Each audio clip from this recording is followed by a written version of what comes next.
Assalamualaikum warahmatullahi wabarakatuh.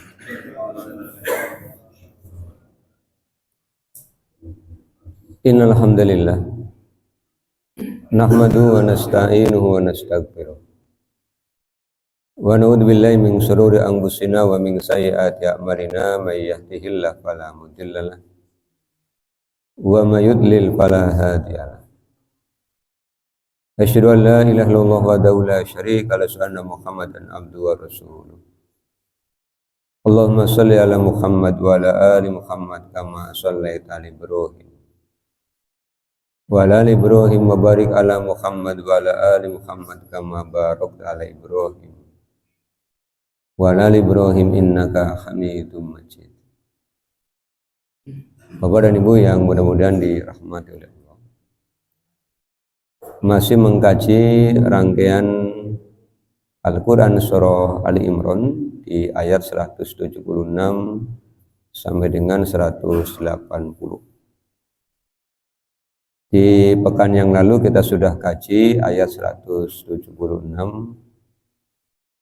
yang Allah sampaikan kepada Rasulullah agar Rasul tidak merasa bersedih hati atas sikap dan perilaku orang-orang yang bersegera untuk menjadi kafir, karena orang-orang yang seperti itu kata Allah tidak akan merugikan Allah Subhanahu wa ta'ala. Bahkan sikap mereka yang sudah beriman kemudian menjadi kafir akan menyebabkan mereka tidak akan mendapatkan bagian pahala di akhirat. Sebab di antara penyebab terhapusnya amal adalah meninggalkan keimanan, meninggalkan keislaman. Jadi murtad itu membuat amalnya batal. Itu di ayat 176. Pagi hari ini kita akan lanjutkan pada ayat 177. Insya Allah nanti sampai 180 jika waktunya cukup Bapak Ibu. Di ayat 177 Allah Subhanahu wa taala telah berfirman, A'udzu billahi minasyaitonir rajim. Bismillahirrahmanirrahim.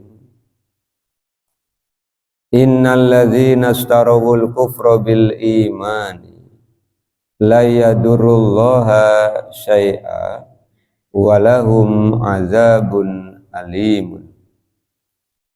Inna sesungguhnya alladzina orang-orang yang istarohu mereka menukar al-kufra bil imani kekafiran dengan keimanan.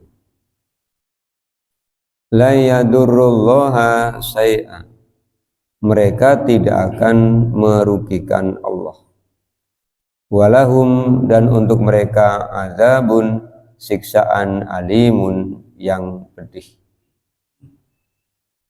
Kalau pada ayat 176 Allah SWT menerangkan tentang orang-orang yang sudah beragama Islam dan berusaha untuk menjadi kafir, kalau di ayat 177 Allah SWT menegaskan orang-orang beragama Islam yang bolak-balik beriman kemudian kafir, kemudian beriman kemudian kafir. Karena menggunakan kalimat menukar di Al-Quran surah An-Nisa. Insya Allah nanti kita akan ketemu ayatnya. Jadi kalau menyampaikan innalladzina amanu summa kafaru summa amanu summa kafaru summa zdadu kufron.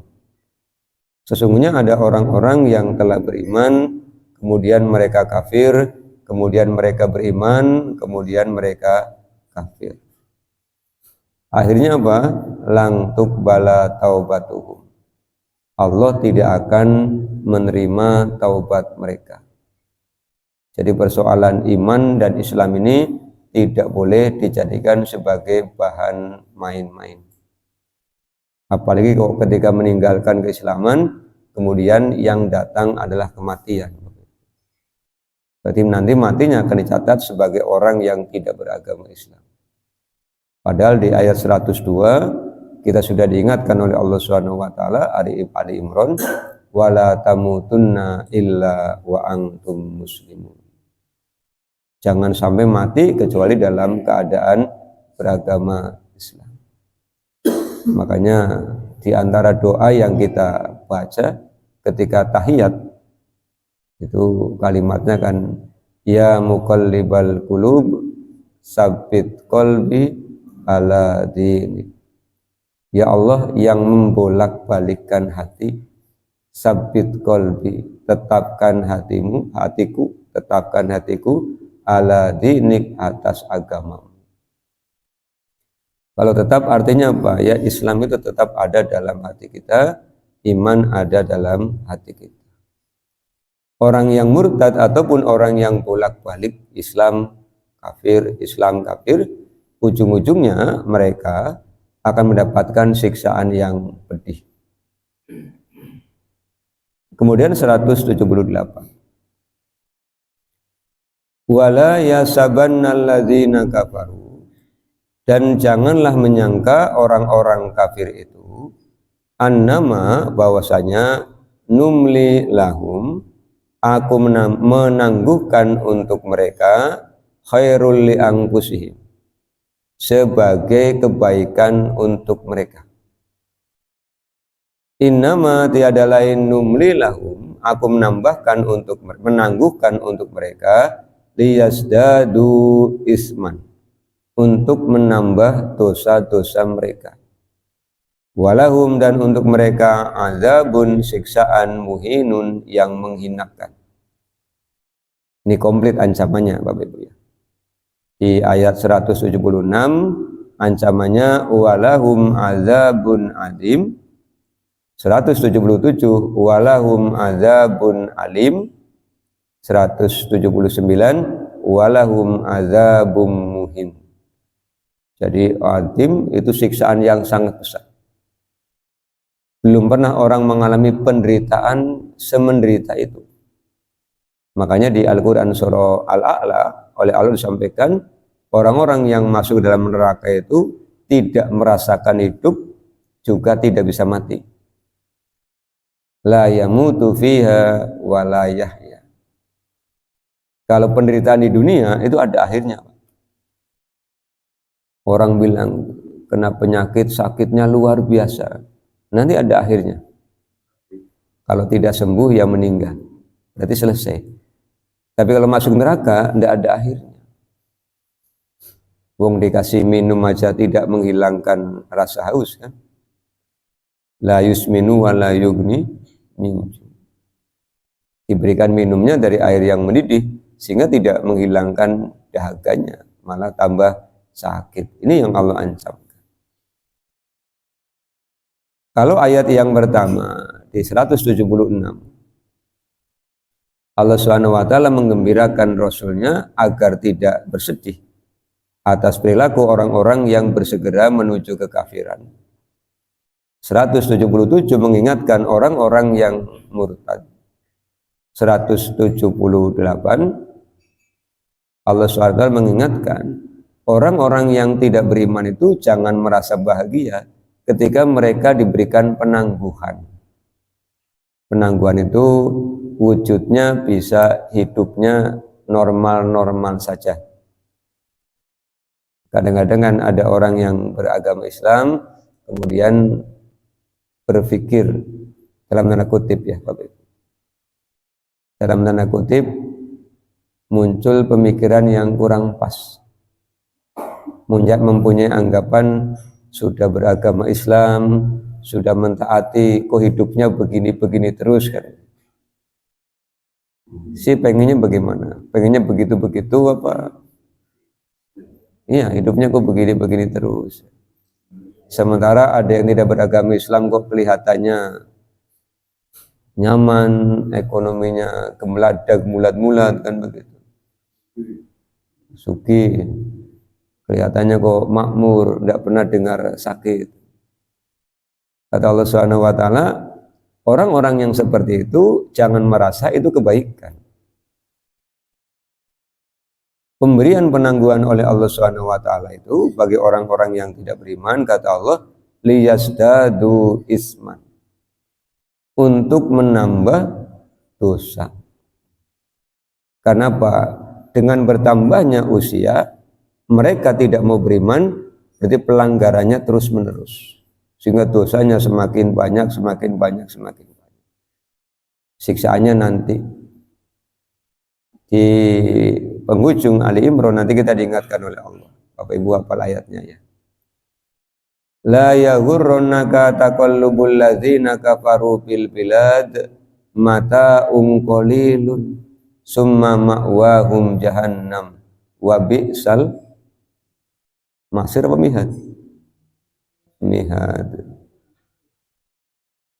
Jangan sampai kalian terperdaya atas nikmat-nikmat yang Allah berikan kepada orang-orang kafir itu di negeri-negeri mereka. Karena yang seperti itu kata Allah, mata'un qalilun, kesenangan yang sedikit. Bapak Ibu, kalau perhatikan, orang kaya bagaimanapun yang dinikmati sedikit. Ada orang punya rumah lebih dari 5, yang ditinggali 1, Pak. Dan mungkin dia bisa tinggal di kelima rumah tersebut. Bahkan rumah 1 ini yang ditinggali, yang katanya paling bagus, ini tempati, ya kamarnya cuma 1. Tidak mungkin kamarnya 10 terus ngelelengin 10 kamar, itu ya tidak mungkin. Kamarnya yang besar, ya tempati, ya hanya sudut ruangan kecil. Itu bukti bahwa menikmati dunia itu qalilun. Itu baru tempat tinggalnya. Orang hartanya banyak, saya yakin makannya ya paling banter 1 piring. Orang mungkin 1 magicom ya orang mungkin. Tidak mungkin muat, karena kadar ukuran perut itu ya. Orang punya mobil banyak, yang dipakai ya paling. Tidak mungkin kok pergi kemana-mana mobil dibawa semua, ya angel. Kecuali yang trik bawa mobil itu memang mau diantar begitu, bukan mau dipakai. Itu kan ada trik-trik yang bawa di mobil itu diantar. Kemudian ketika menikmati makanan itu ya sebentar. Bukankah makanan itu enak hanya ketika di lidah? Berapa lama orang mengunyah makanan? Ada setengah jam? Enggak ada. Ngunyah kok setengah jam itu ya jadi tambah ora enak, malah mual-mual. Itu mata qalil. Kalau tidak beriman, maka yang Allah tangguhkan itu hanya akan menjadi penyebab bertambahnya dosa. Liyasdadu isma. Makanya kata Allah, jangan kalian terperdaya. Begitu ya. 179.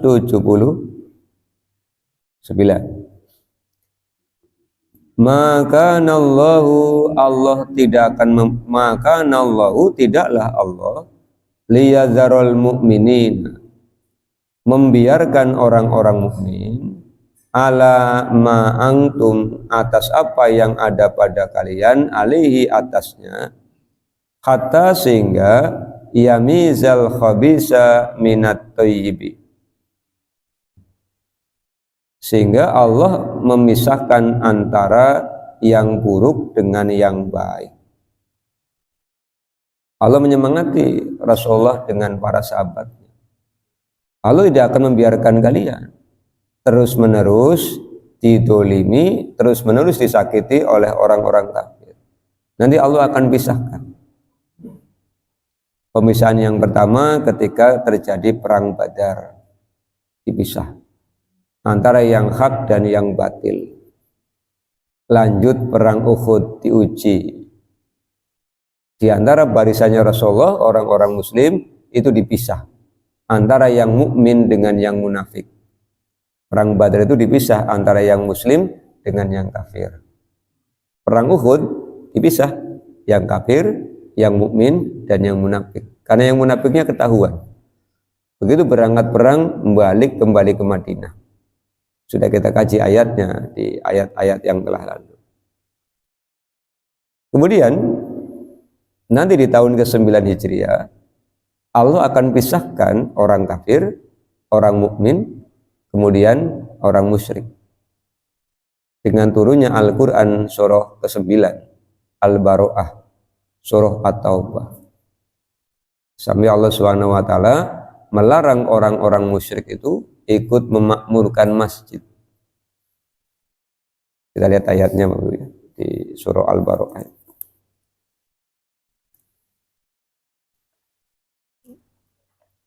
Ayatnya 16 sampai dengan 18. Apa 17 18?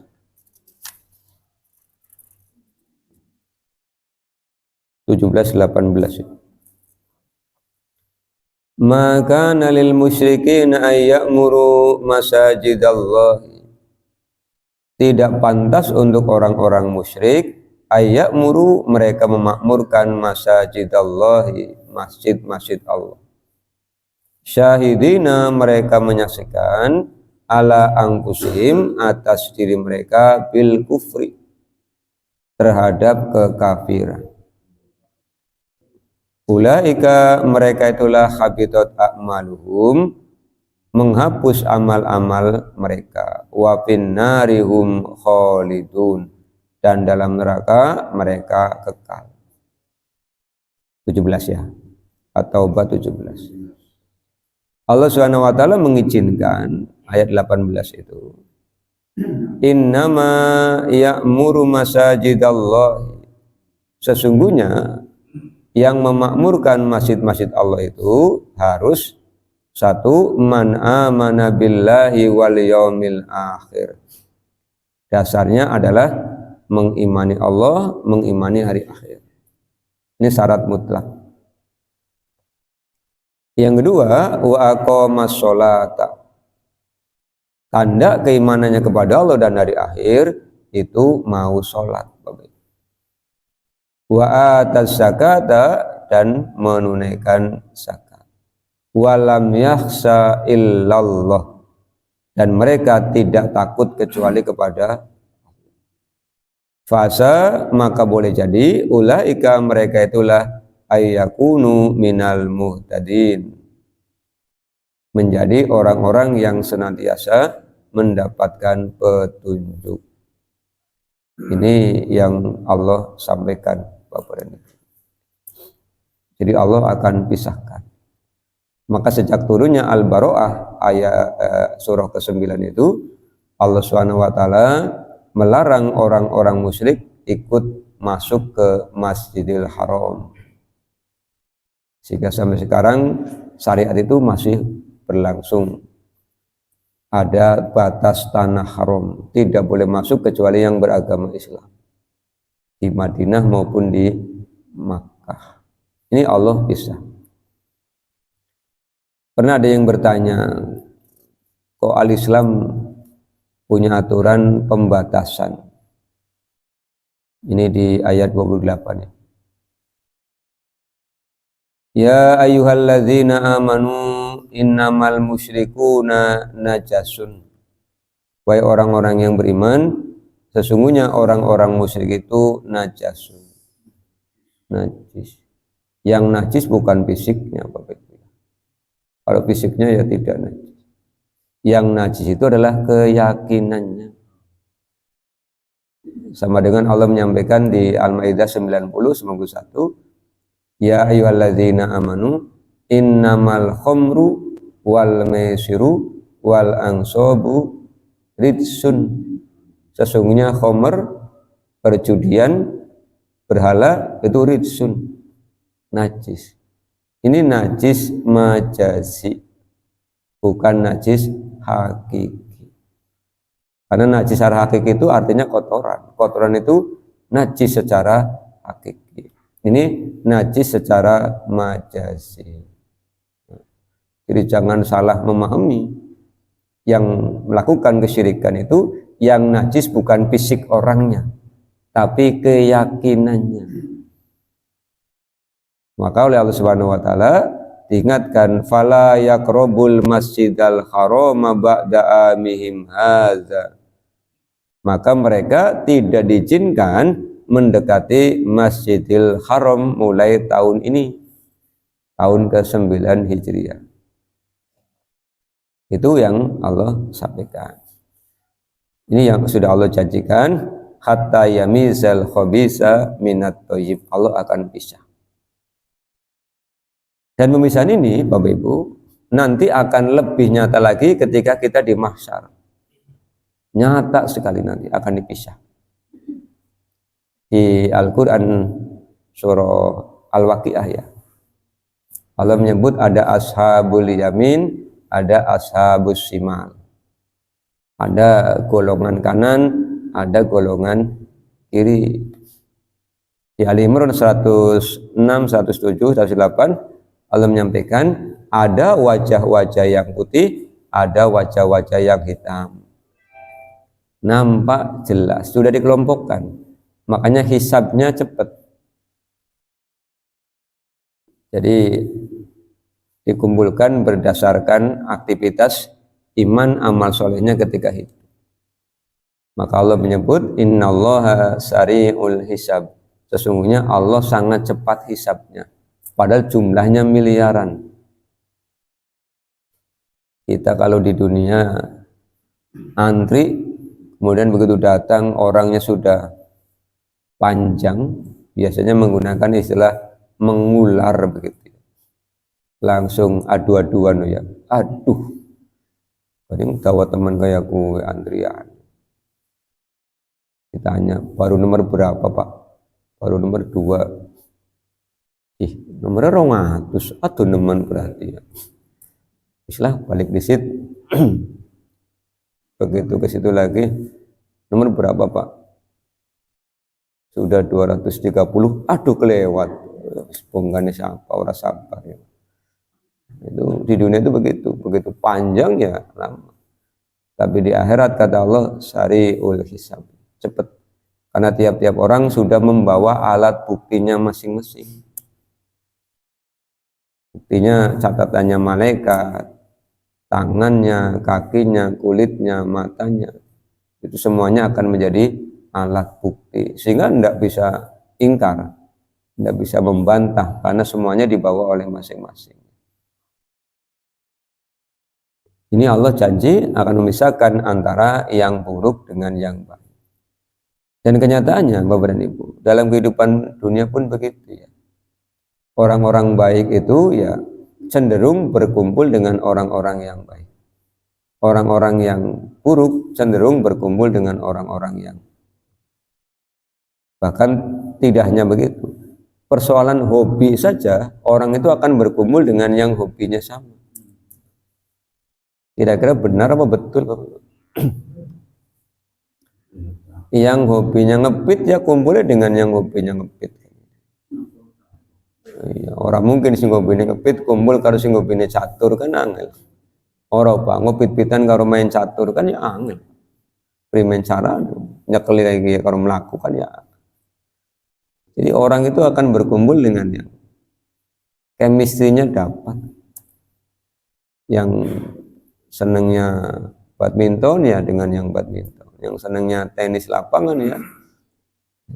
Yang senangnya tenis meja ya tenis. Pokoknya itu orang itu akan mengelompokkan dirinya. Makanya kita hidup di dunia ini kita sering melihat komunitas. Komunitas apa, komunitas apa. Itu berarti yang kecenderungannya, yang senangnya ke majelis taklim ya ngumpul. Nanti ketahuannya kapan ya? Ketika di acara yang gabungan. Acara gabungan contohnya apa? Ya bisa pertemuan warga, bisa walimah. Biasanya duduknya pun gerombol. Karena apa? Supaya ngobrolnya nyambung sih. Kayak mana nih kana? Mula nyongpan kana baik. Bisa nih kayak nyong kelompoknya nih kana katanya gitu. Kelompok apa sih? Kelompok sepeda ontel. Kayak sih, kayak kelompok catur kan. Ya bareng-bareng orang apa ngobrol, orang nyambung, nyambungannya. Lah kayak apa maning? Kayak kelompok dam-daman misalnya. tahun-tahunnya. Jadi tidak usah di akhirat atau di dunia kita sudah buktikan bahwa orang itu akan mengelompok. Wong kalau pertemuan guru ya lintas jenjang aja ngumpul kapan? Guru SD ngumpul, guru SMP ngumpul, guru SMA ngumpul, sama-sama seragamnya. Guru, kenapa tidak mau awor begitu ya? Ya itulah manusia itu punya kecenderungan. Orang ini karena orang kene bela singsa grup katanya begitu. Dikumpulkan itu supaya nyampur, supaya ada interaksi, nyatanya itu manusia ya, berarti kita semua. Kemudian masih di 179. Wa ma kana Allahu liyutliakum alal ghaibi. Dan Allah tidak akan pernah memperlihatkan kepada kalian perkara-perkara yang gaib. Walakinnallaha, dan tetapi Allah yajtabi akan memilih mir rusulihi di antara rasulnya mayyasha'u yang Allah kehendaki. Dipedomani pernyataan Allah ini Bapak Ibu. Perkara yang gaib tidak akan pernah Allah perlihatkan kepada siapapun kecuali kepada Rasul yang Allah kehendaki. Jadi kalau ada orang ngaku-ngaku bisa melihat yang gaib, berarti dia dusta. Gaib itu ada dua ya Bapak Ibu. Kalau dibagi dari rentang waktunya, gaib masa lalu dan gaib masa depan. Gaib itu apa sih? Sesuatu yang ada tetapi tidak dapat diindra, itu namanya gaib. Kalau angin gaib apa tidak? Tidak, karena dapat diindra melalui yang bisa mengindra angin apa? Kulit. Jadi kan kalau habis kerja terus tangannya diangkat kan kayak semriwing ya. Ini mengindra, kulit kita mengindra. Aroma dapat diindra melalui hidung, suara dapat diindra melalui telinga. Jadi yang namanya gaib tidak hanya dilihat. Ruh itu tidak dapat dilihat, tidak dapat didengar, tidak dapat diraba, tidak dapat dicium. Karena apa? Ya gaib. Jadi kalau ada orang ngomong aku roh, ya berarti goroe ngetek Pak. Wong gaib kok weruh keprimen. Gaib masa lalu ya. Berarti peristiwa-peristiwa yang terjadi kita tidak melihat. Kecuali Allah memberitahukan. Misalnya kisah tentang Nabi Adam. Maka menerima informasi yang gaib itu caranya bukan dipikirkan, tapi diimani. Sehingga kalimatnya alladzina yu'minuna bil ghaibi. Artinya kalau Allah tidak cerita, Rasulullah tidak cerita, ya tidak akan ada yang tahu. Maka tidak usah terlalu pusing, kemudian pengen tahu peristiwa-peristiwa masa lalu yang membuat kita penasaran. Misalnya apa? Ngaji tentang Nabi Adam, tanya Pak, itu Nabi Adam waktu nikah, mas kawinnya apa ya Pak? Dalam Quran tidak cerita kok, dengan pusing-pusing mikirin mas kawinnya Nabi Adam. Tanya lagi, pas nikah saksi ini siapa bae wong pira? Lah wonge ben loro wong pira? Wong ben maninge malaikat. Takon mani. Walimae apa ya, Pak? Takon sing ngelang. Yang ditanya dengan yang ditanya sama-sama tidak tahu. Saya mikiri Nabi Adam nikahi mas kawin apa? Ini kan takon-takon mana apa sih?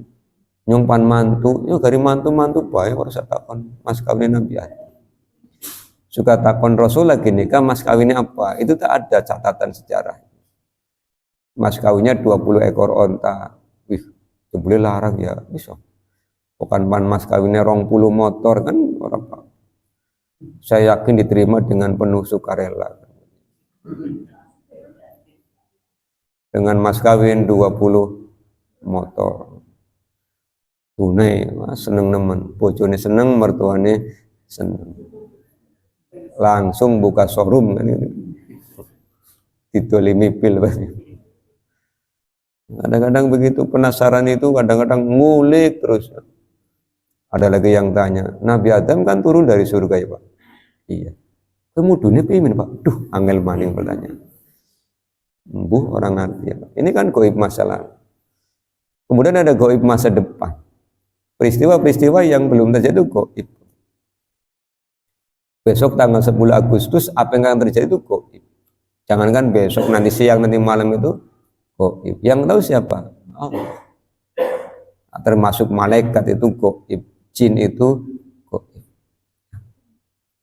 Makanya kata Allah, Allah tidak akan memperlihatkan kecuali kepada Rasul. Itu pun Rasul yang Allah kehendaki. Artinya apa? Tidak semua Rasul. Rasulullah itu termasuk yang dikehendaki oleh Allah. Dibawa ke langit melihat goibnya apa yang Allah ciptakan di langit. Kan Rasul pulang cerita oleh-oleh dari Isra Mi'raj. Nanti dibaca hadisnya. Makanya kata Allah, karena yang tahu perkara gaib Allah dan Allah memberitahukan kepada Rasul, pesannya apa? Fa'aminu billahi wa rusulih. Maka imanilah Allah. Jadi kalau Allah yang cerita tentang perkara gaib, ujian keimanan. Contoh yang gaib lagi apa? Barzakh. Itu gaib. Yang gaib lagi apa? Mahsyar, surga dan neraka. Kalau iman pasti mempersiapkan diri. Yang tidak beriman ya orang siap-siap. Kayak orang bilang nanti kita akan piknik. Kemudian ada yang percaya, ada yang tidak. Yang percaya nabung, nyiapkan pakaian, nyiapkan duit. Begitu berangkat tenang.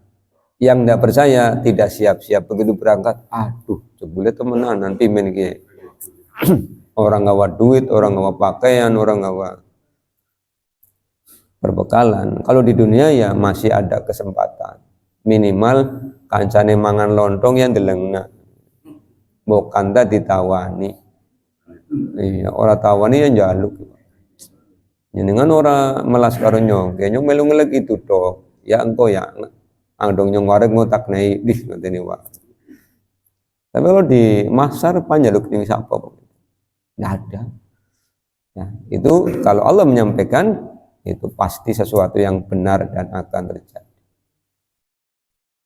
Wa in tu'minu, dan jika kalian beriman, wa tattaqu, dan kalian takut, takwa ya. Wa tattaqu, dan kalian bertakwa, falakum, maka untuk kalian ajrun azimun, pahala yang sangat besar.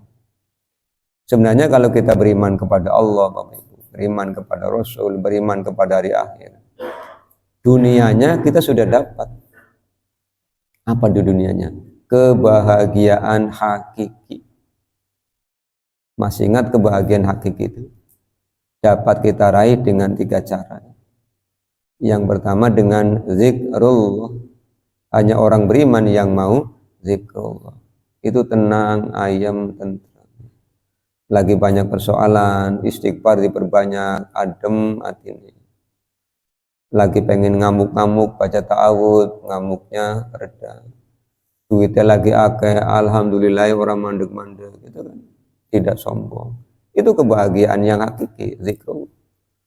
Mau bermaksiat, ingat kepada Allah, tidak jadi. Mau mendolimi diri sendiri, mau mendolimi orang lain, tidak jadi karena ingat kepada Allah. Ini kebahagiaan yang tidak dapatkan oleh orang lain. Kemudian yang kedua, sholat. Sholat itu kebahagiaan yang hakiki. Maka saya bolak-balik pesan, yuk nikmati sholat. Kerjakan sholat dengan sempurna, dengan sekarang kan orang lagi gandrung, lagi menggandrungi tahsin. Pada belajar, yuk belajar tahsin. Yang tahsin jangan hanya baca Quran, sholatnya tahsin. ngajine apik, ngelik-ngelik, sholatnya ngepret tok ya. Bak dia maghrib 1 menit rampung. Baca apa kira-kira? Ya, tadi malam ngaji Sahih Bukhari 700. Berapa Mas Amin? 756 ya. 56, 57, 58 ya.